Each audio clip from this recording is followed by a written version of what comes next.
بلال صاحب آپ کے دو سوال ہیں. پہلا تو ہے شوکت ترین صاحب کی پرفارمنس اور تحریک انصاف کے زمانے کی پرفارمنس. دیکھیے پی ٹی آئی نے اپنے زمانے میں جب ڈالر کو کھلا چھوڑا اور ڈالر ناشتہ 125 روپے سے 200 روپے تک پہنچا تو بنیادی تباہی تو اس دور میں آئی.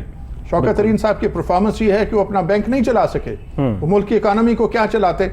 ان کو وزیر خزانہ بنانے سے پہلے سوچنا چاہیے تھا، لیکن ظاہر ہے کہیں سے ڈکٹیشن آئی تھی اور ان کو وزیر خزانہ بنا دیا گیا. اس سے پہلے جو بیڑا غرق کرنا تھا ابتدائی زمانے میں وہ عمر صاحب نے کیا تھا، جن کو فائنانس کی ABC بھی معلوم نہیں تھی. بنیادی طور پر سیلز اور مارکیٹنگ کے آدمی تھے، جس ادارے سے آئے تھے وہاں وہ بڑا اچھا کام کرتے رہے تھے، پھر وہ سیاست میں آ گئے.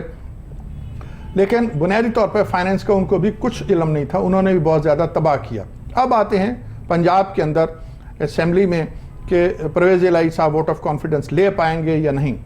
دیکھیے سیاست اور خاص طور پہ جب ووٹ آف کانفیڈنس یا نو کانفیڈنس کی بات کرتے ہیں تو یہ کھیل اسی طرح جس طرح ہاتھ میں تاش کی ٹریل پکڑی ہوتی ہے کسی نے، جب تک وہ میز پر کھل نہ جائے، اسی طرح جب تک ووٹ آف کانفیڈنس ہو نہ جائے یا عدم اعتماد کی تحریک کامیاب نہ ہو جائے، اس کے بارے میں کچھ کہا نہیں جا سکتا. مجھے ایک دو واقعات یاد ہیں.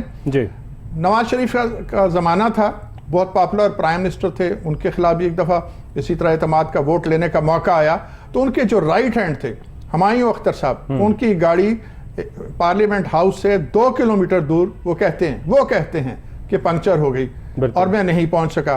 اگر وہ چاہتے تو پیدل چل کے بھی پارلیمنٹ تک جا سکتے تھے اور اعتماد کا ووٹ دے سکتے تھے. ٹھیک ہے.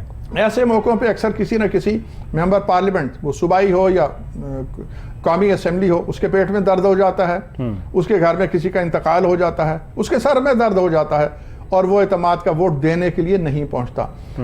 لیکن یہاں پہ اکثریت تو موجود تھی پرویز الہی صاحب کی، وہ ثابت بھی کر چکے تھے. اب خبریں یہ آ رہی ہیں کہ کچھ لوگ جو ہیں ہاسٹیج بنے ہوئے ہیں، کچھ لوگوں کو انسینٹیو دے کے کوشش کی جا رہی ہے کہ دور رکھا جائے. لیکن جس طرح ایک اہم واقعہ ہوا ہے 2 روز پہلے، وہ یہ ہے کہ مسلم لیگ نے یا PDM کی گورنمنٹ کہہ سکتے ہیں، انہوں نے عدم اعتماد کی جو تحریک تھی پنجاب اسمبلی کے اسپیکر کے حوالے سے اور ڈپٹی اسپیکر کے حوالے سے، اس کو وڈرا کر لیا. تو بادیوں نظر میں یہ لگتا ہے کہ کہیں نہ کہیں کوئی کمپرومائز ہوا ہے. So on the basis of that Chaudhry Pervaiz Elahi شاید زیادہ امکانات اس بات کے ہیں کہ ووٹ آف کانفیڈنس لینے میں وہ کامیاب ہو جائیں. تو اس کا مطلب یہ کہ اگر ووٹ آف کانفیڈنس لے لیں گے تو اس کے بعد اسمبلیاں تحلیل جو پاکستان تحریک انصاف کہتی ہے، جو ایک ہی ڈیمانڈ تھی عمران خان صاحب کی کہ پنجاب اسمبلی تحلیل ہوگی، پھر KPK اسمبلی کو تحلیل کیا جائے گا اور فوراً سے عام انتخابات کی طرف جو ہے وہ الیکشنز کال کیے جائیں گے. تو کیا آپ کو لگتا ہے کہ پھر اس کے بعد، کیونکہ پرویز الہی صاحب ہمیشہ ریلکٹنٹ ہیں اور PDM اتحاد کا ہمیشہ سے وہ اس بات میں ساتھ دیتے نظر آئے ہیں اور وہ خود بھی یہی چاہتے ہیں کہ اسمبلیاں تحلیل نہ ہوں، CM شپ رہے. تو CM کا اعتماد کا ووٹ لینے کے اندر تو وہ ضرور ایگریڈ ہوں گے، لیکن کیا اسمبلیاں تحلیل کرنے میں بھی ایگریڈ ہوں گے پرویز الہی صاحب؟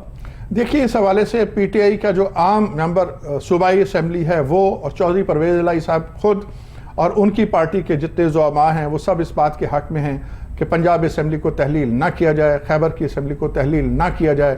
لیکن اس سارے کھیل میں جو آدمی فارغ بیٹھا ہوا ہے، گھر بیٹھا ہوا ہے، جس کے پاس کرنے کے لیے ہے کچھ نہیں، وہ جناب عمران خان صاحب ہیں. وہ چاہتے ہیں کہ وہ بھی کچھ کریں، اور اگر وہ نہیں کچھ کرنے کی پوزیشن میں تو پھر باقی کیوں اپنے اپنے کام سے لگے ہوئے، ان کو بھی فارغ کرایا جائے. بنیادی طور پہ کھیل یہ ہے. چودھری پرویز الہی کے بارے میں یہ کہا گیا اور بعد میں صوبہ خیبر کے جو وزیر اعلیٰ ہیں ان کے بارے میں بھی یہ بات آئی سامنے کہ وہ جناب عمران خان صاحب کو کنونس کرنے میں کامیاب ہو گئے ہیں کہ ہمیں اسمبلیاں تحلیل کر کے اگر مارکیٹ میں آنا پڑا تو ہمارے پلے کچھ نہیں رہے گا. ہمیں اس ریمیننگ ٹائم اور پارلیمنٹ جو ہے ٹینیور جو ہے اس کو ہمیں یوٹیلائز کرنا چاہیے، لوگوں کی خدمت کرنی چاہیے، رکے ہوئے کام کرنے چاہیے، کارکنوں کو oblige کرنا چاہیے تاکہ یہ ووٹ بینک جتنا بھی ہے، کم ہے یا زیادہ ہے، یہ ایک بڑی بحث ہے، اس کو کنسولیڈیٹ کر کے نئے الیکشن میں جایا جائے. تو میرا ذاتی یہ خیال ہے کہ چودھری پرویز الہی صاحب اگر ووٹ آف کانفیڈنس لے لیتے ہیں تو پھر عمران خان صاحب اپنے سٹینس میں تبدیلی کریں گے اور شاید اسمبلیاں تحلیل نہیں کریں گے، بلکہ عین ممکن ہے جس کے لیے کام بھی ہو رہا ہے کہ PTI قومی اسمبلی میں بھی واپس چلی جائے گی. شبر زیدی صاحب جو ہے وہ کل انہوں نے بھی ایک سٹیٹمنٹ دی، کیونکہ ظاہر ہے وہ بھی ایک ویل کنیکٹڈ شخص ہیں، اور انہوں نے کہا کہ جی مارچ کے اندر کیئر ٹیکر سیٹ اپ آ جائے گا اور اس کے بعد عام انتخابات کی طرف جو ہے وہ ہم جا رہے ہیں. اور یہ انہوں نے پیشن گوئی تھوڑی سی کر دی شبر زیدی صاحب نے، اور مارچ کے اندر کیئر ٹیکر سیٹ اپ اور اس کے بعد پھر عام انتخابات. آپ کو لگتا ہے سر کہ یہ شبر زیدی صاحب جو فرما رہے ہیں اس بات میں کچھ آپ کو صداقت نظر آتی ہے؟ جی ایسا بالکل ممکنات میں سے ہے، چونکہ چودھری پرویز الہی صاحب سے جب بھی اس حوالے سے بات کی میڈیا کے نمائندوں نے تو انہوں نے کوئی لمبی بات نہیں کی کہ ہم 1 سال یا 2 سال آگے لے جائیں گے جیسے پی ڈی ایم کہتی ہے۔ چودھری پرویز الہی صاحب یہ کہتے ہیں کہ ہمیں چند ماہ دے دیے جائیں، اور وہ مارچ کی بات کرتے ہیں کہ مارچ تک ہمیں اسمبلیوں کو انٹیکٹ رکھنا چاہیے اور لوگوں کے کام کرنے چاہیے۔ تو شبر زیدی صاحب جو کچھ کہہ رہے ہیں ان کی بات میں وزن ہے، وہ کنیکٹڈ ہیں، اس میں کوئی شک نہیں۔ اکانومی کی صورتحال سب کے سامنے ہے، فوری طور پہ انتخابات ممکن نہیں، یعنی اگلے مہینے جس طرح عمران خان صاحب کہتے تھے کہ مجھے فوراً الیکشن کی ڈیٹ دیں اسمبلیاں تاکہ ہم تحلیل کریں اور پھر ہم مذاکرات کریں، تو دیٹ از ناٹ پاسبل۔ لیکن شبر زیدی صاحب جو کہہ رہے ہیں وہ بالکل ممکن ہے۔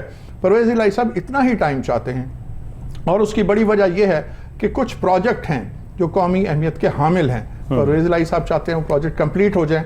وہاں پہ تختیاں افتتاح کی تو لگ چکی ہیں، کمپلیشن کی بھی تختیاں لگیں تاکہ اس کو اپنے کریڈٹ میں شمار کیا جا سکے اور عوام کو بتایا جا سکے کہ اپنے ٹینیور میں ہم ہاتھ پہ ہاتھ رکھ کے نہیں بیٹھے رہے، بلکہ جو کچھ ہم سے ہو سکتا تھا وہ ہم نے کیا۔ بالکل ٹھیک ہو گیا، اور ظاہر ہے چودھری پرویز الہی صاحب کی ہمیشہ سے یہی کوشش ہے، اور اسی بات کو وہ ہمیشہ سے عمران خان صاحب کے انہوں نے آگے رکھا بھی کہ ہم نے جتنے بھی اپنے پروجیکٹ کھول دیے ہیں ان پروجیکٹس کو ہمیں کمپلیٹ کرنے دیں، اگر ہم کمپلیٹ کریں گے تو کمنگ الیکشنز کے اندر ہم عوام کے سامنے منہ دکھانے کے قابل ہوں گے کہ کیا ہم نے کیا اپنے ٹینیور کے اندر، اور اگر انہی کاموں کو یہیں اسی طرح چھوڑ دیا گیا تو پھر ہمیں مشکل ہوگا to face the people and the face the nation for the coming elections, اور شاید یہی اب کیا جائے گا پاکستان تحریک انصاف اور ان کے اتحادی کاف لیگ جو ہے ان کی جانب سے۔ لیکن ظاہر ہے پی ڈی ایم اتحاد بھی اس ٹائم پہ جو ان کی کوششیں ہیں، کچھ ٹیکنوکریٹ سیٹ اپ کی بات ہو رہی تھی سر، کیا خبریں آپ کے پاس کیا ٹیکنوکریٹ سیٹ اپ کی صورتحال آ سکتی ہے کہ مشکل فیصلوں کے لیے کہا جا رہا ہے کہ ہم ٹیکنوکریٹ سیٹ اپ کو لے کے آئیں اور تمام مشکل فیصلے وہ کریں کہ ہم مزید برڈن بیئر نہیں کر سکتی حکومت وقت، تو کیا آپ کو لگتا ہے کہ ٹیکنوکریٹ سیٹ اپ کی صورتحال بھی بن سکتی ہے اس ٹائم پہ؟ دیکھیے اس وقت 2 چیزیں ہیں، پہلی تو یہ ہے کہ موجودہ حکومت جہاں جہاں جس کی حکومت ہے کیئر ٹیکر سیٹ اپ میں وہ لوگ شامل ہوں گے، ان کی مرضی سے آئے گا، جو آئین میں جو گنجائش ہے اس کے مطابق چلیں گے۔ لیکن اس میں جو رولنگ پارٹیز ہیں تمام، اس میں چاہے چودھری پرویز الہی صاحب اور ان کے الائی ہوں یا پی ٹی آئی اور اس کے الائی ہوں، اسی طرح پی ڈی ایم میں جتنی جماعتیں شامل ہیں اس کو اس کا ان اے وے نقصان ہوگا، کیونکہ عوام کی توقعات جو ہیں وہ کچھ اور ہیں۔ یہ سب لوگ مل کے ان اے وے عوام کو ریلیف نہیں دے سکے، عوام کی زندگی جو ہے وہ بہت مشکل ہے، تو جو کیئر ٹیکر سیٹ اپ میں رہے گا he will earn a bad name۔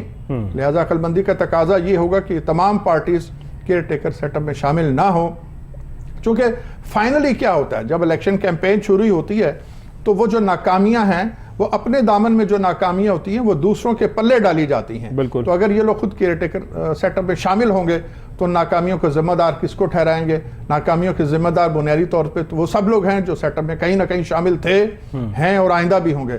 لہٰذا شاید اس بات کی کوشش ہو کہ ٹیکنوکریٹ سیٹ اپ آئے، لیکن اگر ٹیکنوکریٹ سیٹ اپ آ گیا تو پھر اس بات کی کوئی گارنٹی نہیں ہے کہ وہ 3 ماہ کے اندر انتخابات بھی ہو جائیں۔ بے شمار ہمارے پاس نا جو مسائل ہیں ملک کے، ٹھیک ہے، اس میں بے شمار گنجائشیں موجود ہیں کہ وہ جو کیئر ٹیکر سیٹ اپ ہے اس کو آگے لے جایا جا سکتا ہے، 3 ماہ کی بجائے 6 ماہ اور 6 ماہ کی بجائے 9 ماہ بھی ہو سکتے ہیں۔ تو دیکھنا یہ ہے کہ جب وہ الیکشن کا وقت آئے گا اس وقت وہ جو پلان دیا گیا ہے اس کے مطابق انتخابات ہوں گے یا اس سیٹ اپ کو لمبا کیا جائے گا۔ باقی رہا کیئر ٹیکر سیٹ اپ کیا آسمان سے وہ تارے توڑ کے لائے گا، ہمیں ان سے بہت زیادہ توقعات رکھنی نہیں چاہیے۔ دیکھیے کچھ فیصلے ایسے ہیں جو بنیادی اہمیت کے ہیں۔ نمبر 1، جو سرکاری عللے تللے ہیں جب تک وہ ختم نہیں ہوں گے اکانومی کی صورتحال بہتر نہیں ہوگی۔ ابھی 80 یا 85 وزراء کی ایک فوج ہے، یہ 20 یا 25 سے زیادہ نہیں ہونے چاہیے تھے، حکومت نے نہیں کیا۔ مارکیٹ میں بیٹھا ہوا ہے منی چینجر، جب تک آپ اس کو نہیں اٹھائیں گے ڈالر کنٹرول میں نہیں آئے گا۔ مارکیٹ میں آئل کی جو پرائسز ہیں اس پہ کچھ ریلیف عوام کو دیں اور کچھ جو سے انکم ہے اس پہ نظام حکومت چلائیں، ایسا نہیں ہو رہا۔ تو اصل فیصلے تو کرنے والے یہ ہیں کہ لگژری آئٹمز کو جو امپورٹ ہے اس کو روکا جائے۔ ابھی ایلسیز پہ کنٹرول تو ہے لیکن لگژری آئٹمز پہ پابندی لگائی گئی 15 روز کے لیے، اس کے بعد وہ مافیا جو تھا وہ پھر پہنچ گیا پرائم منسٹر کے پاس اور پرائم منسٹر صاحب نے اور فائنانس منسٹر صاحب نے مل کے وہ پابندی اٹھا لی۔ تو اس طرح کام چلے گا نہیں۔ تو سر آپ کو کیا لگتا ہے what is the solution to it, یعنی جو ہماری اکانومی کا اس ٹائم پہ حال ہے اور جو غریب عوام پس رہی ہے، دن بہ دن مہنگائی جو ہے وہ بڑھتی ہی جا رہی ہے، کسی بھی طرح سے کم ہونے کا نام نہیں لے رہی. جس طرح سے آپ نے بتایا کہ پی ٹی آئی کے دور کے اندر پہلے اسد عمر صاحب تھے، پھر شوکت ترین صاحب آ گئے، دونوں ہی نااہل ثابت ہوئے، ان سے وہ کام نہیں ہو سکا. اس کے بعد نون لیگ کا دور جب آیا، جب یہ ہم جس کو کہتے ہیں کہ رجیم چینج کا نام پاکستان تحریک انصاف دیتی ہے، اور آئینی اختیار یہ کہتے ہیں کہ ہم نے استعمال کیا پی ڈی ایم اتحاد نے، اور پھر اس کے بعد مفتاح اسماعیل صاحب آئے وزیر خزانہ، کافی کوشش کی اور ملک کو دیوالیہ ہونے سے بچایا. کہا گیا کہ ہمارا ملک دیوالیہ ہونے لگا تھا، ہم آئے، ہم نے آ کے ریسکیو کیا ہے، اور ریسکیو کرنے کے بعد ہم نے اس کو بچا لیا. پھر نون لیگ کی اپنی جانب سے کچھ کہا گیا کہ اسحاق ڈار صاحب آئیں گے، تشریف لائیں گے تو سب کچھ کنٹرول کریں گے. مفتاح اسماعیل صاحب سے کنٹرول نہیں ہو رہا. مفتاح اسماعیل صاحب اپنی انڈسٹریز کو تو بڑا پروفیٹیبلی چلا لیتے ہیں اور بڑے چیمپئن ہیں وہ اپنے ذاتی کاروبار کے، لیکن ملک نہیں چلایا گیا ان سے، اور ان دی اینڈ ان کو یہ کہہ کر اتار دیا گیا کہ اسحاق ڈار صاحب از مور کمپیٹنٹ، وہ آئیں گے، آ کے ہر چیز کو کنٹرول کریں گے، ڈالر کو 200 سے نیچے لے کے آئیں گے. اینڈ آل دوز سٹوریز جو ہمیشہ سے تمام سیاستدان، تمام پارٹیز اقتدار میں آنے سے پہلے کرتی ہیں اور بعد میں آ کے پرفارم نہیں کرتی. یہی سب کچھ ہم نے دیکھا ہے سر. تو آپ کو کیا لگتا ہے کہ اب یہ جو حکومت ان کے پاس ہے، اگر اب یہ مزید ٹائم لنگر آن کریں گے تو کیا کچھ بہتری لے کر آ سکتے ہیں؟ یہ میرا نہیں خیال جی. دیکھیے بات وہی ہوتی ہے کہ جب کوئی نیا سیٹ اپ آتا ہے تو پہلے 30 دن میں کیا پرفارم کرتا ہے اس سے آپ کو اندازہ ہو جاتا ہے. ہم ایک مثال دیتے ہیں نا کہ چاول کا ایک دانہ دیکھ کر بتا دیا جاتا ہے کہ دیکھ تیار ہوئی ہے کہ نہیں ہے. جی بالکل. تو پہلے ایک ماہ میں پالیسیز واضح ہو جاتی ہیں، پھر ان کا طرز عمل جو ہے اس سے معلوم ہو جاتا ہے کہ کرنا کیا چاہتے ہیں اور کرنے کیا جا رہے ہیں. ابھی تک کی جو حکومت کی پرفارمنس ہے وہ اتنی ہی بری ہے جتنی پی ٹی آئی کے زمانے میں اس حکومت کی پرفارمنس تھی. کرنے والے کام نہ انہوں نے کیے نہ انہوں نے کیے. دیکھیے غریب آدمی کی خدمت کا اور اس کو ریلیف دینے کا راگ جو ہے ہم نے ہر حکومت سے سنا، but as a matter of fact غریب آدمی کی زندگی اجیرن کر دی گئی. میں پھر عرض کر دوں، بلکہ دہراتا ہوں اپنی بات، کہ کرنے والے 8 سے 10 بڑے کام ہیں. ٹھیک ہے. پہلی چیز یہ ہے کہ آپ اپنی امپورٹ کو کم کریں اور ایکسپورٹ کو بڑھائیں. ٹھیک ہے. نمبر 2 ہے آپ ڈالر کو کنٹرول کریں، اور پیٹرول کی پرائس جو ہے وہ تو خیر انٹرنیشنل مارکیٹ میں آتی ہے، لیکن آپ ان ممالک سے لیں جو آپ کو کوئی نہ کوئی کنسیشن دے سکتے ہیں، اس میں دیر نہیں ہونی چاہیے. جیسے رشیا سے تیل لینے کی بہت بات ہو رہی ہے، لیکن معاملات جوں کی رفتار سے آگے بڑھ رہے ہیں. بہرحال اگر وہ کانٹریکٹ ہو جاتا ہے تو بہت اچھا ہے، اگر نہیں بھی ہوتا تو پھر بھی کوئی اور فیسلٹی لیں جس میں کریڈٹ کی فیسلٹی بہت بڑی فیسلٹی ہے. تیسری ہے کہ پلاننگ. اب آج لوگوں کے چولہے بجھ چکے ہیں، گھر میں وضو کا پانی گرم کرنے کے لیے بھی ہیٹ موجود نہیں ہے. یہ ناکامی کن کی ہے؟ آج والے کہتے ہیں پہلے والوں کی ہے، جانے والے کہتے ہیں کہ موجودہ کی ہے. بھئی آپ ویل ان ٹائم اگر آپ ایل این جی کے کانٹریکٹ کر لیتے اور اپنا آرڈر بک کرا دیتے تو ایل این جی کہیں اور یوز ہوتی اور سوئی گیس جو ہے وہ عام کنزیومر جو ہے اس کے گھر میں یوز ہوتی، اس کا چولہا جل سکتا تھا. ایسا نہیں ہوا، تو یہ فالٹ ہے. تیسرا یہ ہے کہ ہمارے ملک میں غریب اور عوام کے درمیان اور بہت امیر طبقہ جو ہے اس کے درمیان فرق بہت بڑھ چکا ہے. میں ایک چھوٹی سی مثال دوں گا. کچھ لوگ ایسے ہیں جن کی 5 یا 7 سال کی نوکری کے بعد وہ ریٹائر ہو کے گھر جاتے ہیں اور ان کی پینشن جو ہے وہ 10 لاکھ روپے ہے. یعنی لاسٹ آن سیلری جو ہے وہ ان کی پینشن بنا دی گئی ہے. تو اس ٹائپ کی پینشنز اور امرات اور مفت میں جن لوگوں کو گیس مل رہی ہے، وہ گیس ڈپارٹمنٹ پہ کام کرنے والے لوگ مفت بجلی استعمال کر رہے ہیں، وہ لوگ جو واپڈا سے ریلیٹڈ ہیں، یہ مفتے کا کلچر ختم کرنا چاہیے. پھر عوام کو سہولت ہوگی. ہر آدمی جتنی جو چیز کنزیوم کرتا ہے اس کا بل پے کرے، اور کم سے کم تنخواہ اور زیادہ سے زیادہ تنخواہ کے درمیان جو فرق ہے اس کو بھی کم کرنا چاہیے. اب مہنگائی اتنی ہو چکی ہے کہ 15, 20, 25, 30 ہزار میں ایک غریب آدمی جو ہے اس کا گزارا نہیں ہو رہا. کم سے کم تنخواہ 50,000 روپے کریں اور زیادہ سے زیادہ تنخواہ 5 لاکھ روپے کر دیں. اس کا کچن بہت اچھا چل سکتا ہے. ہاں عیاشی نہیں ہو سکتی 5 لاکھ میں، اس کے لیے تو 5 کروڑ 5 ارب بھی کم ہے، لیکن ڈھنگ کا چولہا اس کا بھی جل سکتا ہے جو مرات یافتہ 22ویں گریڈ کا افسر ہے، اور غریب کا چولہا جو ہے وہ تو 50,000 میں بھی مشکل سے چلے گا. لیکن ہمیں کم از کم اس کے لیے سوچنا چاہیے. ہمارا ووٹر یہی ہے، اور جس کے بارے میں کہا جاتا ہے کہ یہ عوامی پارٹی ہے، اس پارٹی نے بھی کبھی عوام کے بارے میں نہیں سوچا. اور اس کے بعد یعنی غریب آدمی کو ریلیف دینے کے معاملے میں جس پارٹی نے بھی جو بھی نعرہ بلند کیا، جو بھی وعدے کیے، وہ سب جھوٹے تھے، وہ سب فراڈ تھے. جب مراعات دینے کی بات آئی، مراعات یافتہ طبقے کو مراعات دی گئیں، کاروباری طبقے کو ریلیف دیا گیا، ٹیکس میں ریلیف دیا گیا. انکم ٹیکس میں ریلیف کی بہت زیادہ ضرورت ہے. اب کہنے کو 1 لاکھ روپیہ شاید سرکار سوچتی ہو کہ بہت بڑی تنخواہ ہے، لیکن 1 لاکھ روپے دینے والے پہ بھی اس وقت انکم ٹیکس معاف ہونا چاہیے. اور ہمارے یہاں جو ٹیکس در ٹیکس کا نظام ہے وہ بھی ختم ہونا چاہیے. جب گورنمنٹ نے انکم ٹیکس لے لیا تو پھر جب آپ دودھ کی پیکٹ خرید رہے ہیں یا چائے کی پتی خرید رہے ہیں یا آپ دوا خرید رہے ہیں تو پھر اس پہ سیلز ٹیکس کا جواز نہیں رہ جاتا. یعنی وہ ڈائریکٹ انڈائریکٹ ٹیکسز کی اگر بات کریں تو ظاہر یہ بھی ایک پراپر تھیوری ہے اور اس کو کنٹرول کرنے کی ضرورت ہے. ہمارے یہاں پہ جو ٹیکس سسٹم ہے وہ سر جی ڈی پی کی اگر بات کریں تو عمران خان کے دور میں جی ڈی پی کیا تھی اور اب کیا جی ڈی پی چل رہی ہے, ذرا اس پہ بھی تھوڑا سا اپنا اسٹیٹمنٹ دیجیے گا پلیز. دیکھیے جو وہ بتاتے تھے میں پہلے عرض کر چکا کہ وہ بھی سچ نہیں تھا, جو اب یہ بتا رہے ہیں وہ بھی سچ نہیں ہے. گراؤنڈ ریئلٹیز دیکھیں تو پتہ لگتا ہے کہ شرح نمو جو ہے وہ کہیں 4 سے بھی نیچے ہے, اور اس سے اوپر کی جو باتیں کر رہے ہیں اس میں کوئی بہت زیادہ حقیقت ہمیں نظر نہیں آتی. ہم آس پاس دیکھ رہے ہیں نا کہ ہمارے یہاں پروڈکشن ہو کے بھائی بجلی ہے نہیں, گیس ہے نہیں, تو کارخانے جو ہیں وہ 50% سے زیادہ بند ہو چکے ہیں. تو جی ڈی پی میں انکریز کہاں سے آ گئی؟ اور یہ کہانی آج کی نہیں ہے, یہ موسم سرما کی نہیں ہے, یہ پچھلے 8 ماہ کی ہے. اور اس سے پہلے چلے جائیں تو عمران خان کی حکومت میں بھی کارخانے صرف اس دور میں بہت زیادہ چلے ہیں جب کرونا کا زمانہ تھا اور ساری دنیا میں فیکٹریز بند ہو گئی تھی. پاکستان میں 50-50 کام تھا, یہاں ہم نے پورا جو ہے انڈسٹریل سیٹ اپ اس کو بند نہیں کیا تھا. تو جو آرڈر تھے جو کینسل ہو رہے تھے بنگلہ دیش میں اور چھوٹے ملکوں میں, وہ آرڈر ہمارے یہاں شفٹ ہو گئے. اس میں ایک جو تھا وقتی طور پہ ایک بوم آیا تھا, اسے خوشحالی کا دور قرار دے دیا گیا, ایسا نہیں تھا. وہ ایک ٹیمپرری بوم تھا, وہ آرڈر جو ہے ایگزیکیوٹ ہو گیا. اب نئے آرڈر ہمارے پاس ہے نہیں, ہم مارکیٹ میں کمپیٹ نہیں کر سکتے. ہمارے یہاں بجلی مہنگی ہے, ہمارے یہاں گیس مہنگی ہے, ہمارے یہاں لیبر بھی مہنگی ہے. لہٰذا ہم کمپٹیشن میں پیچھے رہ جاتے ہیں کیونکہ ہمارا جو ڈالر ہے وہ بہت مہنگا ہم کر چکے ہیں نا اپنی کرنسی کو ڈیویلیو کر کے. لہٰذا ہم ورلڈ کے ساتھ کمپٹیشن میں نہیں ہیں. لہٰذا ہمارا انڈسٹریل سیکٹر جو ہے وہ بند ہو رہا ہے اور اس کی وجہ کوئی خاص نہیں ہے, یہی چند وجوہات ہیں.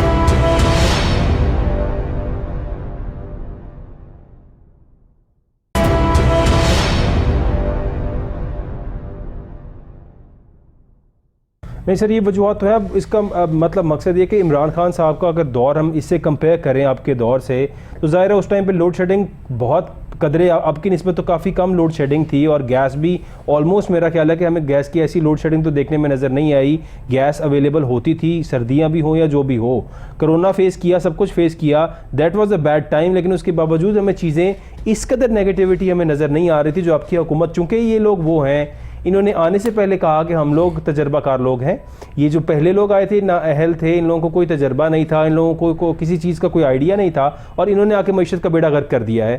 150 کا پیٹرول عمران خان صاحب دے رہے تھے, جس کو یہ لوگ کرٹیسائز کر رہے تھے اس وقت کہ یہ کون شخص اس ملک کے اندر 150 کا پیٹرول افورڈ کرے گا, یہ کہا جاتا تھا آپ کے جو آپ کے سٹنگ منسٹرز ہیں ان کی جانب سے. اور پھر آتے ہی اس قدر بڑھا دیا اور پرائسز کو کہاں پر لے گئے. اتنا جمپ ہی کرنا تھا تو پھر عمران خان صاحب کو ہی رہنے دیتے, اور اتنا بوجھ اٹھانے کی ان کو کیا ضرورت تھی جو یہ ملک بچانے اور ڈیفالٹ سے بچانے کے لیے یہاں پہ تشریف لے آئے تھے. سر دیکھیے, عمران خان صاحب کی جب حکومت تھی بنیادی تباہی اسی زمانے میں آئی تھی. میں پھر بات کروں گا کرنسی کو ڈیویلیو کرنے کی. ٹھیک ہے. عمران خان صاحب نے حکومت سنبھالنے کے فوراً بعد کرنسی کو 40% ڈیویلیو کر دیا تھا. ٹھیک ہے. اور پھر ایک مرتبہ نہیں کیا, دوسری مرتبہ بھی اور تیسری مرتبہ, 3 فیزز میں کرنسی جو ہے ڈیویلیو ہوئی اور ڈالر 125 سے لے کے 200 کو ٹچ کرنے لگا. بنیادی تباہی ہوئی ہے وہاں سے. ٹھیک ہے. اب یہ ہے کہ جب موسم گرما ہوتا ہے تو ظاہر ہے کنزمپشن جو ہے وہ بجلی کی زیادہ ہوتی ہے. 12 گھنٹے کی لوڈ شیڈنگ ان کی حکومت کے زمانے میں بھی رہی ہے. البتہ گیس ملتی ہے, سوئی گیس کی لوڈ شیڈنگ کی ضرورت اس وقت پیش آتی ہے جب اس کا استعمال بڑھ جاتا ہے. بات یہ ہے کہ نیا کوئی پروجیکٹ نہیں لگ سکا. ٹھیک ہے. عمران خان صاحب جتنے پاپولر وہ کہتے ہیں وہ تھے, وہ اتنے پاپولر ہوتے تو کالا باغ ڈیم بنا دیتے. انہوں نے بھی کمپرومائز کیا اپنی حکومت جو ہے بنانے کے لیے بھی. اور دیکھیں نا, سب کو وہ چور ہی کہتے تھے نا, تو 40% ان کی پارٹی میں جو لوگ تھے وہ دوسری پارٹیوں سے ٹوٹ کے یا توڑ کر ان کے ساتھ شامل کرائے گئے تھے, جن کو وہ چور کہتے تھے. تو جب انہوں نے چوروں سے کمپرومائز کر لیا تو پھر بہتری کہاں سے آتی؟ آج انہوں نے کہا ہے کہ ایم کیو ایم میں غنڈے بیٹھے ہوئے تھے, تو بھائی جب وہ آپ کے ساتھ شامل تھے اور آپ کی حکومت کا سہارا بنے ہوئے تھے اور حکومت قائم کرنے میں ان کی آپ کو مدد حاصل تھی, تو کیا اس وقت وہ غنڈے نہیں تھے؟ اس وقت وہ دودھ کے نہائے ہوئے تھے, آسمان سے اترے تھے. آج آپ نے ان کو غنڈا کہہ دیا. تو میں سمجھتا ہوں یہ جو سویپنگ سٹیٹمنٹ عمران خان صاحب دیتے رہے ہیں, انہوں نے اپنے دوستوں کو ناراض کر لیا ہے, اور دوستوں کی ناراضگیاں جو ہیں اس کا ان کو خمیازہ بھگتنا پڑے گا آئندہ الیکشن میں. وہ اس وقت تک الیکشن لڑنے کے اہل رہتے ہیں یا نہیں, اس بات کے سامنے ابھی کوسچن مارک ہیں. بادی نظر میں یہ لگتا ہے کہ وہ نااہل ہونے کے لیے جا رہے ہیں. ان کے کئی جھوٹ, ان کے کئی فراڈ, ان کے کئی کارنامے سامنے آ چکے ہیں جن میں اب ان کو سزا ہونے والی ہے. لگ یہی رہا ہے کہ وہ آئندہ الیکشن نہیں لڑ سکیں گے. کچھ جو ماہرین قانون ہیں وہ کہتے ہیں کہ وہ شاید 10 سال کے لیے نااہل ہوں گے مختلف مقدمات میں. تو ان کی پارٹی کو جو عمران خان صاحب نے خود بویا ہے وہ ان کی پارٹی کو کاٹنا پڑے گا. ناصر صاحب آپ کو کیا لگتا ہے کہ جو نااہلی ہے جس طرح نواز شریف صاحب کی ہوئی اور اب اس کو بھی کرٹیسائز کیا جاتا ہے کہ نہیں ہونی چاہیے تھی, اور اب عمران خان صاحب کی ہوتی ہمیں نظر آ رہی ہے کہ حکومت چاہ رہی ہے کسی بھی طرح سے عمران خان صاحب کو بھی نااہل کیا جائے تاکہ وہ جو لیول پلینگ فیلڈ کی بات کی جاتی ہے کہ نواز شریف کے لیول پہ آ جائیں کہ یہ بھی نااہل ہوں گے, نواز شریف صاحب بھی نااہل ہوں گے. تو آپ کو لگتا ہے کہ جس طرح سے آپ نے دوستوں کو ناراض کرنے کی بات کی تو ہاں جہانگیر ترین صاحب بڑے عمران خان صاحب کے اسٹرانگ فرینڈ تھے, عبدالعلیم خان صاحب بڑے زبردست دوست تھے, سب کو ناراض کیا انہوں نے, اور کیا ایسے لوگوں کو ناراض نہیں کرنا چاہیے تھا جو اس طرح کے مافیاز ہیں جو قبضہ گروپ تھے اور جو کچھ ان کے بارے میں کہا جاتا ہے کہ یہ لوگ ان سب چیزوں کے اندر ڈائریکٹلی انوالوڈ ہیں. اب ایسے لوگوں کو ناراض نہیں کرنا چاہیے اور ان کو سینے کے ساتھ ہی لگا کر رکھنا چاہیے تو وہ ٹھیک رہے گا, یہ ایسے لوگوں کو ناراض کر لینا ہی بہتر ہوتا ہے؟ نہیں جی, میرا ذاتی خیال ہے اور میں سمجھتا ہوں قوم کو اسی بات کا فائدہ ہوگا کہ جن لوگوں پر الزامات ہیں ان کو اپنے سے دور رکھا جائے. صاف شفاف صاحب کردار اور اچھے پڑھے لکھے اور اچھے تجربہ کار لوگوں کی کمی نہیں ہے. دیکھیے 342 یا 345 کا جو ہاؤس ہے قومی اسمبلی کا, اس میں سب لوگ برے نہیں ہیں, بہت اچھے لوگ ہیں, بڑے قابل لوگ ہیں, لیکن ان قابل لوگوں کی آواز نہیں ہے. اس آدمی کی آواز ہے, اس آدمی کا وزن ہے جو کسی نہ کسی مافیا کو ریپرزینٹ کرتا ہے اور صاحب ثروت ہے اور وہ افورڈ کر سکتا ہے خریدنا اور بیچنا. تو وہ آدمی جو ہے وہ پھر اپنے ساتھ جتھے لے کے آتا ہے. اور ہم نے مختلف زمانوں میں دیکھا, کہا جاتا تھا کہ جناب 5 اپنے ساتھ ایم این ایز لے کے آئیں اور ایک وزارت لے لیں, اور 70-80 آدمیوں کی وزارت رہی. مجھے یاد پڑتا ہے کمبائنڈ پاکستان تھا, ایسٹ پاکستان ابھی ہمارے ساتھ تھا, تو 25 سے 30 وزیر ہوا کرتے تھے. اس کے بعد ہوا کیا کہ تباہی کا ایک دور شروع ہوا 71 آن برڈ, جو آج تک چل رہا ہے, اور اس میں کہیں بھی ہمیں کہیں رکاوٹ نظر نہیں آ رہی. ایک ڈپارٹمنٹ کے 6 حصے کر کے جو کام ایک وزیر چلایا کرتا تھا اب وہ 6 وزیروں سے نہیں سنبھل رہا, چونکہ لوگ نااہل ہیں. زیادہ تر اہل آدمیوں کو آگے نہیں آنے دیا جاتا. یہ مافیا کا کھیل ہے. الیکشن بہت مہنگا ہو چکا ہے, وزارتوں کے حصول کے لیے بھی میں سمجھتا ہوں کہ انویسٹمنٹ بہت زیادہ ہوتی ہے. جب تک ہم اس طرز عمل کو نہیں بدلیں گے, لوگ کہتے ہیں جی قانون بدلیں, قانون تو بہت اچھا ہے, آپ نظام بدلیں. جب تک نظام, ابھی ہم نے ایک اور تجربہ کیا لیکن ہم اس میں بھی فیل ہوئے کہ جی ٹاپ مین بہت اچھا ہوگا تو نیچے کرپشن نہیں ہونے دے گا. ٹھیک ہے, قوم نے سوچ کے اپنے حساب سے ایک ٹاپ مین جو تھا وہ بڑا دودھ کا دھلا ہوا, لیکن وہ کہتے ہیں کہ میں I was not the top man. وہ ٹاپ مین کسی اور کو کہتے ہیں کنٹرول کچھ اور کر رہا تھا, مجھے تو ٹاپ مین بنایا ہی نہیں گیا. دیکھیے وہ جھوٹ بولتے ہیں نا, وہ غلط بیانی کرتے ہیں. اگر ایسا تھا ایک لمحے کے لیے سوچ لیں کہ وہ سچ بول رہے ہیں تو بھائی استعفیٰ دے کے اسی دن آ جاتے. 3.5 سال آپ چلتے رہے. اس بات پہ میرا بھی اختلاف ہے, کیونکہ عمران خان صاحب 2012 میں بھی جب انٹرویو دیا اور اس کے بعد بھی دیا تو وہ یہ کہا کرتے تھے کہ اگر مجھے ایسا اقتدار ملے کہ میرے کنٹرول میں کچھ نہ ہو, میرے پاس پاور نہ ہو اور میں صرف دکھانے کے لیے وزیر اعظم ہوں تو میں فوراً سے سٹیپ ڈاؤن کروں گا, میں ریزائن دے دوں گا, میں ایسی وزارت عظمیٰ کو اپنے پاس نہیں رکھوں گا. اس کے باوجود 4.25 سال وہ اقتدار کے ساتھ چمٹے رہے, اور اس میں اترنے کے بعد اب وہ کہتے ہیں کہ جناب میرے ساتھ زیادتی ہوئی اور میں چلا ہی نہیں رہا تھا, اسے کنٹرول کوئی اور کر رہا تھا. آئی واز ناٹ دا مین گائے, ساری پاور میرے پاس نہیں تھی. تو یہ اختلاف تو عمران خان صاحب کے ساتھ سب کا, عوام کا بھی ہوگا, کیونکہ عمران خان صاحب کو چاہیے یہ تھا کہ وہ پہلے ہی سٹیپ ڈاؤن کرتے, اور شاید میرا خیال ہے دوبارہ سے الیکشن جب آتے تو وہ ایک بڑی پاور کے ساتھ آتے سامنے. لیکن اب اس کے اگینسٹ سر اگر ہم دوسری سائڈ پہ دیکھیں تو شہباز شریف صاحب اور ان کی فیملی کے جو لوگ ہیں, جو کیسز کی بات کی جائے, ان کو غالباً فرد جرم عائد ہونے والی تھی ایک دن بعد جب وہ وزیر اعظم منتخب ہو گئے اس ملک کے. اور باہر کے ملکوں میں سر ہم کسی ترقی یافتہ ممالک کی بات کریں, جس طرح سے کل کی پریس کانفرنس کے اندر وزیر دفاع اور باقی سب لوگ بیٹھے تھے, توانائی کے وزیر خرم دستگیر صاحب موجود تھے, اور کہا جا رہا تھا کہ ترقی یافتہ ممالک کے اندر مارکیٹس جلدی بند ہوتی ہیں, لوگ ٹائم پہ اٹھتے ہیں, ٹائم پہ سوتے ہیں. اب ترقی یافتہ ممالک کے اندر کیا سر ایسا ہوتا ہے کہ کسی شخص پہ جب الزام لگا ہو, وہ اس ملک کا وزیر اعظم ہو یا اس ملک کی منسٹری کے اندر بیٹھا ہو, یا وہ سٹیپ ڈاؤن ہوتا ہے, اپنے الزام کے اوپر پہلے تمام چیزوں کو فیس کرتا ہے, بینگ پاور لیس وہ چیزوں کو فیس کرتا ہے, پھر دوبارہ سے اگر چاہے تو آ سکتا ہے پاور کے اندر. ادروائز نارملی, کیونکہ یو کے میں ہم نے یہ دیکھا بھی ریسنٹلی کہ 2 ماہ کے اندر 3 وزیر اعظم مستعفی ہو گئے, اور کچھ شرم نہیں, انہوں نے کہا اگر اس میں ملک کی بہتری ہے تو we would like to resign. انہوں نے ریزائن کیا اور اپنے ملک کے لیے میرا خیال ہے بہتری کیا انہوں نے. ہمارے ملک میں تو شاید ریزائن کا رواج ہی نہیں ہے سر, یہاں پہ تو اقتدار آ جائے تو اس سے اچھی تو بات ہی کوئی نہیں ہے. جب تک انسان زندہ ہے تو اقتدار ساتھ رہنا چاہیے, شاید یہی وتیرہ ہے تمام سیاستدانوں کا. دیکھیے یہ بڑا المیہ ہے ہمارے ملک میں اور ہمارے یہاں کی سیاست میں, اس میں تمام سیاستدان شامل ہیں. ان کے پاس ڈبل میئرنگ سٹکس ہیں. وہ کہتے ہیں کہ جب ہمیں کسی نے آزمانا ہو اور ہمیں جانچنے کا جو پیمانہ ہے وہ اور ہوگا، اور ہمارے مخالف کو اگر جانچنا ہے تو اس کا پیمانہ اور ہوگا۔ ہر آدمی جب اقتدار میں ہوتا ہے تو وہ کہتا ہے کہ اب مجھے نہ جانچا جائے، میں اکاؤنٹیبل ہوں ہی نہیں، میں دودھ کا دھلا ہوں، مجھ سے بڑا نیک پاک صاف آدمی ہے ہی کوئی نہیں، اور اپوزیشن کو وہ تمام گناہوں کا، تمام غلطیوں کا مرکز ثابت کرنے کے لیے ایڑی چوٹی کا زور لگا دیتا ہے۔ وہ کہتا ہے، کہانیوں کے طور پہ تو بیان کرتا ہے کہ جناب وہ لمبا کرتا ہو تو اس کا حساب لے لینا چاہیے، لیکن جب اس کے کرتے کا حساب پوچھا جاتا ہے تو وہ کہتا ہے کہ میں تو اکاؤنٹیبل ہوں ہی نہیں۔ تو میں سمجھتا ہوں کہ یہ طرز عمل بڑا منفی طرز عمل ہے جو آپ دوسروں کے لیے پسند کرتے ہیں۔ اکاؤنٹیبلٹی کا نظام وہ اپنے اوپر بھی وہ تمام قوانین جو ہیں لاگو کریں اور اس وقت برا نہ منائیں۔ میں واپس آتا ہوں آپ کے اس نقطے کی جانب کی جو بہت اہم ہے۔ جب عمران خان صاحب حکومت جانے سے 2 ماہ پہلے تک کہتے تھے کہ ہم اور وہ ایک پیج پہ ہیں، اگلا جو زمانہ ہے اقتدار کا وہ بھی ہمارا ہے اور اس سے اگلا بھی۔ اب کہانیاں کھل کے آ گئیں، جو لوگ ان کو اقتدار میں لائے تھے انہوں نے تمام گیرزن میں جب انہوں نے اپنا الوداعی وزٹ کیا تو لاہور ہو یا کراچی انہوں نے ایک ہی بات کی، انہوں نے بتایا کہ ان کے پاس اکثریت نہیں تھی، انہوں نے بتایا کہ ان کے پاس وہ 200 جو ماہرین تھے حکومت چلانے کے وہ نہیں تھے، ان کو کچھ کرنا نہیں آتا تھا، یہ نالائق تھے، ہم نے ان کو انگلی پکڑ کے چلنا سکھایا، ان کی اکثریت نہیں تھی، ہم نے ان کو اکثریت دلائی، ان کے خلاف 1 سال کے بعد ووٹ آف نو کانفیڈنس آ رہا تھا، ہم نے اس کو روکا۔ اب جب یہ سب کچھ وہ بتا رہے ہیں تو اب عمران خان صاحب کے پاس جواب نہیں ہے۔ اور سب سے آخری اور اہم بات، وہ جو انہوں نے تسبیح پکڑ رکھی تھی، وہ جو ریاست مدینہ بنا رہے تھے، وہ جو بہت نیکی کا پرچار کرتے تھے، جب ان کے سامنے سوال رکھا گیا ابھی چند روز پہلے کہ جناب یہ آڈیو لیکس کیا ہیں اور آپ جو گفتگو فرما رہے ہیں یہ کون سی دن کی آپ خدمت کر رہے ہیں، اور اب جو ویڈیو لیکس کا سننے میں آ رہا ہے اس کے بارے میں آپ کیا کہیں گے، انہوں نے کسی ایک بات کی تردید نہیں کی۔ انہوں نے صرف اتنا فرمایا کہ جو چیزیں سامنے آئی ہیں ان کو سامنے نہیں آنا چاہیے تھا۔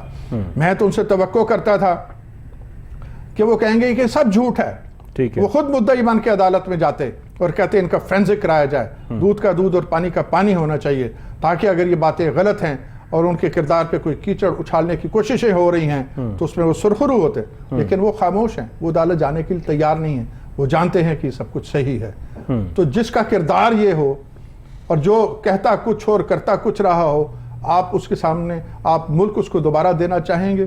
یہ بہت بڑا سوال ہے ووٹر کے سامنے۔ سر لیکن کردار کی بات کریں تو یہاں پر ہم کس کے کردار کو دیکھیں اور کس کو جاننے کہ کون اس ملک کے لیے ٹھیک ہے؟ یہاں پر کون سے ایسا شخص ہے، یعنی اور بھی بہت سے لوگوں کی آڈیو لیکس آئیں اور بھی بہت سے سکینڈلز ہمارے سامنے آئے، لیکن ہر طرف سے اس پر خاموشی ہی اختیار کی گئی ہے۔ کسی نے بھی ایسا فورینزک کرانا یا اس معاملے کے پیچھے پڑنے والا معاملہ تو کسی سائڈ سے بھی ہمیں دیکھنے میں نظر نہیں آیا۔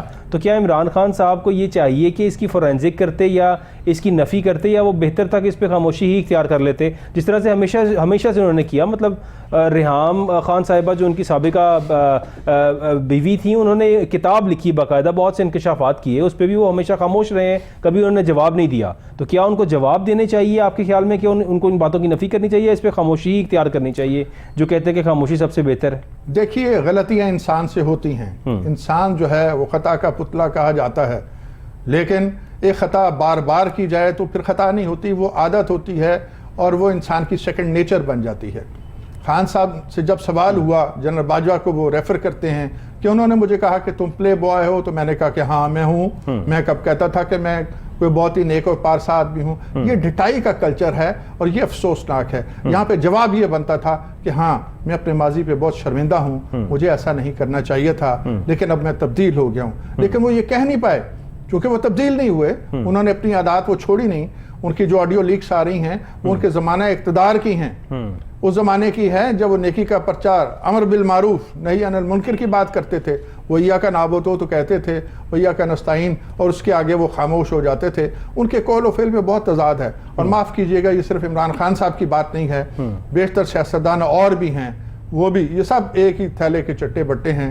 لیکن میں پھر واپس آتا ہوں اسی نقطے کی جانب کہ 345-42 کا جو ہاؤس ہے اس میں سب لوگ ایسے نہیں ہیں، اچھے لوگ موجود ہیں، اچھے لوگوں کو سامنے لانا چاہیے، ان کو طاقت مہیا کی جانی چاہیے۔ وہ الیکشن ہے یا سلیکشن ہے جیسے بھی ہے، اچھے لوگ موجود ہیں، جب تک آپ ان کو سامنے نہیں لائیں گے اس طرز حکومت سے یہ نہ ملک ترقی کرے گا نہ یہ محفوظ رہے گا۔ دیکھیے میں ایک اور بات عرض کرنا بڑا ضروری سمجھتا ہوں، ہمارے ہاں 1 مین 1 ووٹ ہے، لٹریسی ریٹ ہے بنیادی طور پہ 17 سے 20%، دودھ میں پانی ملا کے اس کو بتایا جا رہا ہے 35%. ٹھیک ہے. اب 17 یا 20% لوگ جو ہیں وہ بہت اچھے آدمی کو ووٹ دے بھی دیں, وہ جو ان پڑھ جاہل مطلق لوگ ہیں جن کو فارن افیئر کا, فائنینس کا, کسی چیز کا کوئی آئیڈیا نہیں ہے, وہ ڈومینیٹ کر کے آپ کی صحیح فیصلے کی ایسی تیسی پھیر دیتے ہیں. ٹھیک کہہ رہے ہیں. تو آپ جتنا مرضی اچھا آدمی ہے اس کو ووٹ دے کے لانے کی کوشش کریں. اس نظام میں وہ جو دوسرا طبقہ ہے جس کا تعلق مافیا سے بھی ہے اور جہلا سے بھی ہے, وہ آپ کے فیصلے کو ڈومینیٹ کر کے بدل دیتا ہے. لہٰذا بہتر آدمی اس ملک میں تھرو الیکشن نہیں آئے گا. دوسرا طریقہ یہ ہے کہ آپ پڑھے لکھے لوگ یا کم از کم 40 سال کی عمر کے آدمی کا ووٹ رکھیں کہ اگر وہ ان پڑھ بھی ہوگا تو 40 سال کی عمر میں اس زمانے کا اتنا سرگرم دیکھ چکا ہوگا کہ اس کو برے بھلے کی تمیز ہوگی. آج تو 18 سال کے نوجوان کو بھی موٹر سائیکل چلانا نہیں آئی اور اس کو بھی ناک پہنچنے کی تمیز نہیں آئی, چاہے جائے کہ وہ ملک کے سربراہ کا انتخاب کرے. اور اگر یہ بھی ممکن نہیں ہے تو پھر 10 برس کے لیے آپ یہ سب کچھ بھول جائیے اور اس کو ٹیکنوکریٹ کہیں یا مجلس شورا کہیں. وہ لوگ جو نیک نام ہیں, وہ لوگ جو سبجیکٹ اسپیشلسٹ ہیں, ان کو آپ حکومت میں لے آئیے اور 10 سال کی الیکشن کے للے تللے بھول جائیے. بہت مہنگا ہے اور ملک تباہ و برباد بہت ہو چکا ہے اور اس کی تباہی کے سامنے کوئی بند باندھنے والا مجھے دور دور تک نظر نہیں آتا. ان لوگوں کو لا کے 5 سے 10 برس آپ ان کو حکومت کرنے دیجئے, کھلی آنکھوں کے ساتھ ان کو واچ کیجئے. جہاں کوئی غلطی کرے اس کی اصلاح کی گنجائش ہوتی ہے اور اگر وہ شخص اصلاح کے لیے تیار نہیں ہے تو پھر اس کو اٹھا کے باہر پھینکا جائے اور اکاؤنٹیبل قرار دیا جائے, مقدمات بھی چلائے جائیں اور سزائیں بھی دی جائیں. سر یہ کہنے میں تو ظاہر ہے بڑا ہمیں سولوشن یہی لگتا ہے کہ شاید یہی سولوشن ہے اس چیز کا, لیکن it is not possible what I guess is. کیوں؟ کیونکہ ہمارے ملک میں یہاں پہ الیکشن, اب جو پارٹیز اس ٹائم پہ برسر اقتدار ہیں یا اپوزیشن میں ہیں یا انتظار میں ہیں, ان لوگوں کے علاوہ ہمارے پاس اور آپشن کوئی نہیں ہے. یہاں پہ اگر آپ نے صوبائی الیکشن لڑنا ہو تو 5 سے 6 کروڑ روپے کم سے کم آپ کو چاہیے صوبائی حلقے کا الیکشن لڑنے کے لیے, اور وفاقی یعنی قومی اسمبلی کے حلقے کے لیے اس سے بڑھ کے آپ کو پیسے چاہیے. اتنے پیسے کون آدمی, کون شریف آدمی یا کون جو ہے وہ غریب آدمی کیسے مینیج کر سکتا ہے؟ مینیج کر ہی نہیں سکتا. پھر اگر پیسے ہی مینیج نہیں کر سکتا تو کیا الیکشن لڑے گا اور کیا جیتے گا؟ یہ تو دور کی بات ہے, دور کے ڈول سہانے. تو وہی جو 200-300 خاندان ہیں جو اس ملک کے اندر حکمرانی میں رہتے ہیں, جو انویسٹرز ہیں, جو مافیاز ہیں, جو یہ سب کچھ کرتے ہیں, جن کے پاس پیسہ ہے, وہی الیکشن لڑیں گے اور وہی سامنے آئیں گے نا سر. اور آپ کے میرے جیسا عام بندہ کیسے سامنے آ سکتا ہے؟ جی اس کا وہی حال ہے جو میں نے تجویز کیا. دیکھیے ہم نے اس ملک میں دیکھا کہ ایک شخص جس نے حکومت پر قبضہ کیا تھا, جناب مشرف صاحب, میں ان کا نام لے لیتا ہوں جی, گو ان کی پرفارمنس لیٹر آن بڑی ریزنیبل رہی. ڈالر 60 روپے کا, پیٹرول 60 روپے کا, جی ہم نے ملک میں ترقی دیکھنے میں نظر آئی بالکل. لیکن بہرحال وہ آئے تو غلط انداز میں تھے. ان کے ساتھ کیا ہوا؟ ٹھیک ہے, ان کو قانون بنانے والوں نے قانون میں ترمیم کا اختیار بھی دے دیا تھا. ٹھیک ہے, تو انہوں نے ایک چانس مس کیا. وہ صدارتی نظام لے آتے اور یہ جو ایک سیٹ کے لیے 2 لوگ ہیں کہ چیف منسٹر بھی ہے اور گورنر بھی ہے اور گورنر ہاؤسز بھی ہیں اور پریزیڈنٹ ہاؤسز بھی ہیں اور سیم ہاؤسز بھی ہیں, اور یہ سارے اللہ تللے وہ ختم کر سکتے تھے. لیکن وہ بھی ان کو اقتدار کی چاٹ لگ گئی, انہوں نے اس کو کنسولیڈیٹ کیا, سب کے ساتھ کمپرومائز کیا. ان کا بڑا جرم میں یہ سمجھتا ہوں کہ وہ کالا واٹ بنا سکتے تھے, انہوں نے نہیں بنایا. تو دیکھیے ریلیف مل سکتا ہے. تمام ہائی کورٹس کے ججز, چیف جسٹس جو ہیں وہ بیٹھیں, سپریم کورٹ کے چیف جسٹس بیٹھیں, آرمی چیف بیٹھیں, قومی سلامتی کے جو ادارے ہیں ان کے ہیڈ بیٹھیں اور ایک نیا نظام تشکیل دینے کی کوشش کریں.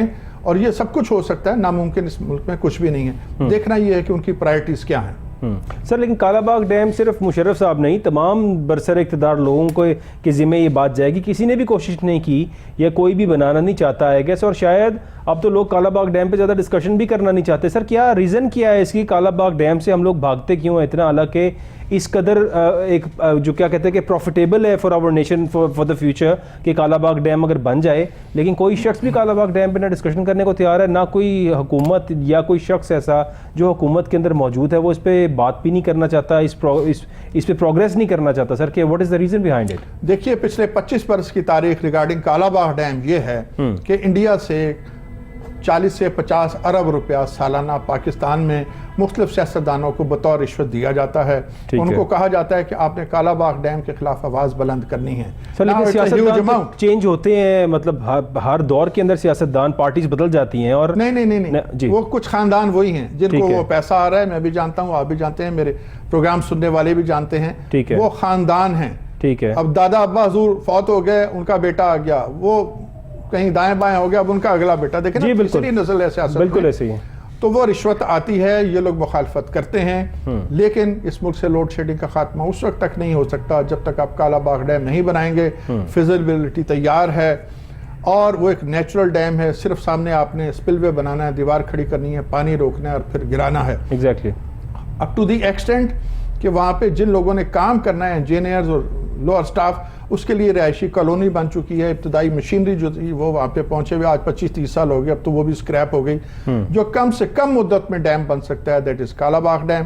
ابھی ایک اور ڈیم کی خبر آ رہی ہے کہ جناب وہ 2023-24 میں آ جائے گا. سوال یہ ہے کہ with passage of time industry میں اضافہ ہو رہا ہے, آبادی میں اضافہ ہو رہا ہے, بجلی کی کنزمپشن میں اضافہ ہو رہا ہے, تو ہمیں ایک ایسا ڈیم چاہیے جو کم سے کم وقت میں تکمیل کے مراحل طے کر لے اور فوراً اس کی پروڈکشن شروع ہو جائے. اس اعتبار سے دیکھیں تو دیگر تمام ڈیم جو ہیں وہ 10 سال لے جاتے ہیں. پہلے اس کی پلاننگ ہے, پھر فیزیبلٹی ہے, پھر اور کئی چیزیں ہیں, پھر وہ جو زمین ایکوائر کی جاتی ہے اس کی پیمنٹس ہیں اور قانونی کاروائیاں ہیں.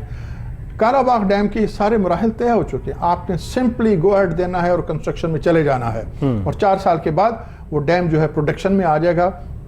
اس لیے ہم اس پہ زیادہ زور دیتے ہیں, لیکن حکومتوں کی مجبوری یہ ہے کہ جن خاندانوں میں کالا باغ ڈیم کو روکنے کے لیے رشوت کا پیسہ آتا ہے, وہ لوگ 2-2 4-4 MNAs کی سیٹیں ہیں, وہ حکومت کو کنسولیڈیٹ کرنے میں ایک رول پلے کرتے ہیں اور وہ ان کو یہ فیصلہ نہیں کرنے دیتے. سر لیکن ظاہر ہے آبویسلی اب ابھی کی بھی اگر ہم حکومت کی بات کریں, شہباز شریف صاحب وزیر اعظم ہیں اور کالا باغ ڈیم کا ذکر کبھی ان کے منہ سے بھی نہیں سنا, کیونکہ وہ ہمیشہ یہی کہتے ہیں کہ یہاں پر ہم سولر جو ہے وہ سولر پینلز انسٹال کرنے چاہیے, ہمیں ونڈ ملز کی انرجی کی طرف جانا چاہیے. اگر اتنا ہی آسان اور اتنا ہی کاسٹ افیکٹو ہے کالا باغ ڈیم, تو کیا شہباز شریف صاحب کو نہیں چاہیے اور اس وقت کی حکومت وقت کو نہیں چاہیے کہ اس کو انیشیٹ کر لیں, کیونکہ ایٹ لیسٹ اگر وہ انیشیٹ کریں گے تو جس طرح سے آپ بتا رہے ہیں یہ تو ایک ہی حکومت اپنے ہی ٹینیور کے اندر یعنی چند ماہ کے اندر اس کو کمپلیٹ کر کے سٹارٹ کر سکتی ہے. سو کیا یہ حکومت بھی یہ نہیں کرنا چاہے گی سر جو بھی بیٹھے ہوئے ہیں؟ یہ آپ نے درست کہا, یہ بالکل ہو سکتا ہے. 5 سال جو ہے ایک ٹینیور ہوتا ہے گورنمنٹ کا, وہ کرنا چاہے تو کر سکتی ہے, بشرطے کہ اس کی پرائرٹیز ہوں. معاف کیجیے گا, پرائرٹی نمبر 1 یہ کسی کے نہیں ہے. پرائرٹی نمبر آپ کی ہو سکتی ہے, میری ہو سکتی ہے. لیکن عمران خان صاحب کے دور میں ہم نے دیامر بھاشا ڈیم اور اگر ہم باقی داسو ڈیم ساتھ جو تھے وہ ان کا دیکھا کہ ان پر کام بھی ہونا شروع ہوا, اسٹل آئی گیس ابھی بھی ان پر کام ہو رہا ہے, وہاں پر وہ ڈیمز بن رہے ہیں. تو کچھ تو ہلچل سر ہمیں نظر آئی ہے ڈیمز کی طرف, ادروائز تو کوئی ذکر ہی نہیں کرتا تھا پرانے تمام ٹینیورز کو دیکھے. تو ڈیم کا تو شاید کبھی کسی نے کانسیپٹ ہی ختم کر دیا ہمارے ملک میں سے. دیکھیے ایک تو ذرا یہ بات زیر نظر رکھیے گا کہ 47 سے لے کے آن بڑھ جتنی حکومتیں رہیں, تحریک انصاف کی حکومت آنے سے پہلے انہوں نے جتنا قرض لیا اس سے کئی گنا زیادہ قرض جو ہے وہ صرف تحریک انصاف کی حکومت میں آیا. ٹھیک ہے, اس سے کئی ڈیم بن سکتے تھے. ایک تو ان کی پرائرٹی نہیں تھی, دوسرے یہ کہ جن ڈیمز پہ کام شروع ہوا ان کا ایک نیچرل پروسیس ہے نا, ایک وقت ہے جو ان کو طے کرنا ہے, اس وقت کے بعد وہ پروڈکشن میں آئیں گے. اس پہ بھی اگر سپیڈ تیز کی جاتی تو 3.5 برس نہیں تو 5-7 برس میں وہ ڈیم بن سکتا تھا, لیکن وہاں پہ بھی اس تیزی سے کام نہیں ہوا. مدد بہت آئی ہے, پیسہ باہر سے بہت آیا, لیکن اللہ تللوں میں وہ ضائع ہوا. آپ بتائیے نا 3.5 سال میں کوئی ایک نیا پروجیکٹ, کوئی ایک نئی شاہراہ, کوئی ایک ایسا کام جو چلے کمپلیٹ تو نہیں ہو سکا, آغاز ہی کر لیا جاتا. اب آپ سن رہے ہیں ایک آئل ریفائنری ہے جو سعودی عربیہ لگانا چاہ رہا ہے, یہ معاملہ آج سے 2-3 برس پہلے کا تھا. اس وقت یہ انیشیٹ ہوا تھا, اس پہ کوئی کام نہیں ہوا, ٹرمز کنڈیشن سیٹل نہیں ہو سکی. آج کل پھر یہ بات ہو رہی ہے کہ آئل ریفائنری کے لیے سعودی عربیہ نے کچھ ٹرمز فلوٹ کی ہیں کہ ان ٹرمز پہ اگر آپ آ جائیں تو ہم یہ کام کرنے کو تیار ہیں. تو as a matter of fact کوئی آئل ریفائنری ہو یا کوئی ڈیم ہو یا کوئی موٹر وے ہو یا کوئی اور کارخانہ ہو جو لاس میں گیا اور انہوں نے اس کو بچا لیا ہو, as a matter of fact کوئی بڑا کام نہیں کیا. اور یہ سارے کام اتنے مشکل نہیں تھے. دیکھیے آج سٹیل مل کو ڈی نیشنلائز کرنے کی بلکہ پرائیویٹائز کرنے کی بات کی جا رہی ہے, ضرورت نہیں تھی. PIA کی بات ہو رہی ہے اور کئی کارخانے ہیں. ساری دنیا میں جو کارخانے منافع دیتے ہیں, ہمیں بھی یہ کارخانے ماضی میں منافع دیتے رہے ہیں اور یہ کمانے والے بیٹے تھے. ان کو تباہ و برباد کیسے کیا گیا؟ اپنی ناقص پلاننگ کی وجہ سے. دیکھیے پاکستان میں کئی پرائیویٹ ایئر لائنز ہیں جو جمعہ 8 دن انہوں نے اپنے کام کا آغاز کیا اور آج وہ پروفٹ کما رہی ہیں. تو وائی ناٹ PIA؟ ہوا کیا ہے کہ جو بزنس پرنسپل PIA نے میرا خیال دنیا میں بہت سی ایئر لائنز کو سٹارٹ اپ کروایا. بالکل. دیکھیے جو بزنس پرنسپل ہے وہ کیا ہے کہ ایک ایئر کرافٹ پہ 150 یا 250 کا سٹاف ہوتا ہے ان ٹوٹل جو روٹیشن میں کام کرتا ہے. ہمارے یہاں 350 افراد جب بھرتی کر لیے گئے تو پھر PIA جو ہے وہ خسارے میں کیوں نہ جائے. اور یہی حال سٹیل ملز کا ہے. یہ پاکستان کی سٹیل مل جو ہے یہ ہماری ریڑھ کی ہڈی ہے. سٹیل کی جو ضرورت ہے ملک کی ڈیولپمنٹ میں، کوئی آدمی اس سے انکار نہیں کر سکتا۔ آج اگر ہم اس کو اونے پونے بیچ دیں گے، جس کا کہ پروگرام فائنل ہو چکا ہے، تو کل کو جب ہم کو سٹیل خریدنا ہوگا تو پھر یہی سٹیل مل ہمیں مارکیٹ سے کئی گنا زیادہ مہنگے داموں سٹیل بیچے گی، ہم خریدیں گے اور ملک کی تباہ و بربادی میں ایک اور کردار ادا ناصر صاحب ٹائم پروگرام کا ختم ہو گیا. Thank you so much for your time and being with us in the show. اور ناظرین آپ نے باتیں سنی، ہمارے ملک کے اندر ضرورت ہے کسی بھی طرح سے انقلاب کی، اور وہ انقلاب کس طرح سے آئے گا اس کی کچھ چند باتیں ہمیں ناصر شیرازی صاحب نے بتائیں. کل حاضر ہوں گے دوبارہ ایک نئی بات کے ساتھ، ایک نئے ایشو کے ساتھ. Thank you for watching. اللہ حافظ.